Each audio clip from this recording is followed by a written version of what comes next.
Tracey Ferrant here, just a journal. Not sure if I'm going to post this, maybe, maybe not. So I just saw a video about, the title was, How God's Law Causes Us to Sin More. How God's Law Causes Us to Sin More. And I thought, to the best of my knowledge, as I said, to the best of my knowledge, God's law is a law of, first and foremost, the greatest commandment is the law of love. Love God with all of thine heart. That's the first one. And the other two combined, love thy neighbor as thyself, against which there is no something another. I don't remember the exact phrase. And so when Jesus was asked, he said these are the greatest commandments. So are the commandments, so I'm assuming the commandments are the law, and to those it's just a synonym, a play on words, a matter of semantics, so to speak. And Jesus did say he did not come to abolish the law, he came to fulfill the law. And then secondly, there's a difference between the law of, I think there were the laws of Moses versus the laws of God. So, for example, stoning the woman, that was an earthly law. That wasn't the law of God, that the woman should be stoned, to the best of my knowledge, based on what I read. So you can check it for yourself, and I would strongly recommend it. But it's my understanding that such practices were a matter of law developed by the people at the time, who were, I think, Hebrews or children of God. I don't know if they were called Jews at the time. I suspect so. So they developed such laws, such as, for example, stoning. But in the law of God, God did not command that you should stone a woman in the case of adultery. I do know about the Ten Commandments. When Moses went up on the mountain, it says, do not commit adultery. But it did not say stone. Stoning wasn't a part of those commandments from Moses. It just said, do not steal, do not covet thy neighbor's possessions or wife or other things. But the stoning part was, I think, an earthly addition to the law. So it's important to distinguish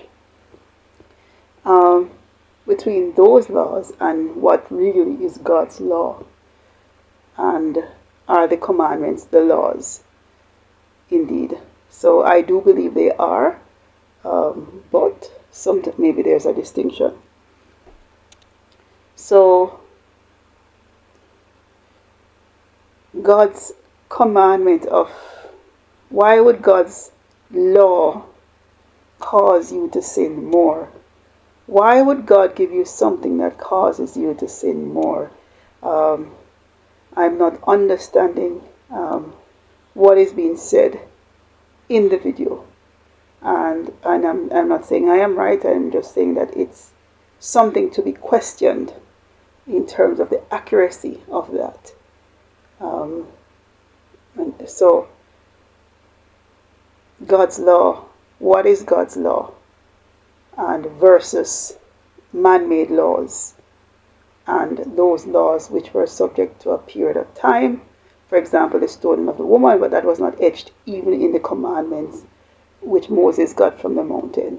And then, as I said in the New Testament, we see Jesus saying that the greatest commandment is to love the Lord thy God, and also to love thy second and third, I'm not sure if it's split, to love thy neighbor as thyself. And he also said, he did not come to abolish the law, he came to fulfill the law. So, people are not focusing on outcomes and the impact. All they're focusing on is grace and mercy and forgiveness. And you need to focus on the impact that your actions have on other people. And that is why the greatest commandment is to love thy neighbor as thyself. Because when you focus on just forgiveness, that is just a piece of it. That is not a comprehensive picture. You are forgetting the impact it has on other people. And if you truly love people, you would seek to mitigate or to prevent. As I said, prevention is better than cure. And in the Bible, it also says, I would that you do the right thing more than rather than fasting, rather than giving sacrifice. Obedience is better than sacrifice. So, and also it says, so it's better to do the right thing, meaning that is the backup plan. Grace is the backup plan. But when you focus on just forgiveness, you can do anything you want. You're not focusing on the impact it has on another person. And I don't think that's love. Because it said the greatest commandment is to love thy neighbor as thyself. So you're not going to try and steal from them.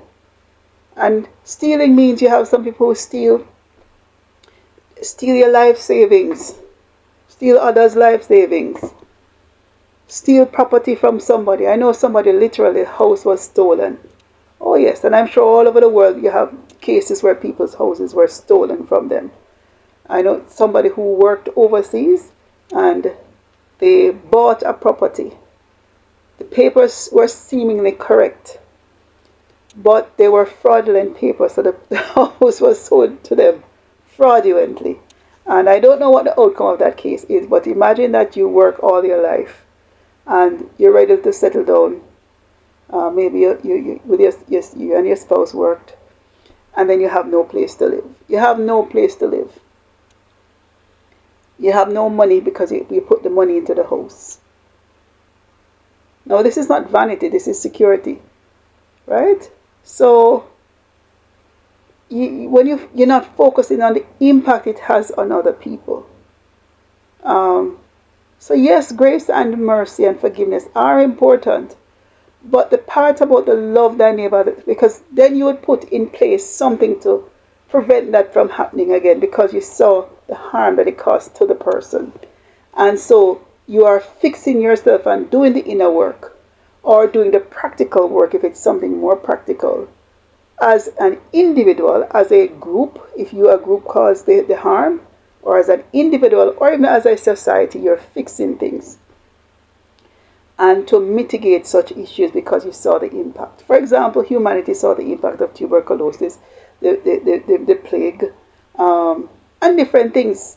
Or with transportation, you put in a brakes for safety and a backup brake for safety. So you're trying to mitigate the circumstances. So even though things will happen, the truth is that you want at least 95% safety rate. So you're not looking for everybody to just do what they feel like and just no consequences of the law for them to just do anything they feel like. Fly across any airspace, crash into this plane, crash. No. Do what you feel like, or just you have to. You're not looking to do that because you want to make sure that you are okay. Do unto others as you would have them do unto you. And so love would propel you to say, I don't want to harm you in the future. I don't want to harm you at all, and I don't want anybody to harm me. And also, if I do harm somebody, I don't want to repeat it because I saw the effect that it had on the person. And so, or I don't want to affect other people in the same way. And so love will propel you, the law of love will propel you to try to manage yourself. And if you notice Jesus' example, he didn't go around hurting people and depending on forgiveness. Oh Lord, forgive me. Lord, forgive me. He didn't do that. And Jesus says we should follow after Christ. We should follow after Christ. And we saw that Christ was healing. Because he says, the enemy comes to kill, to steal, and to destroy. But I come that you may have life and life more abundantly. Physical health. So he began to heal the people. Spiritual health, to bring them salvation and hope and a future. To mend the brokenhearted. Those that are broken in spirit. To save the woman which was about to be stoned. So every action that we saw that Christ did, even his death on his cross, was to bring life. So he didn't depend on grace and mercy because he knew the impact of it, and that's why he went to the cross.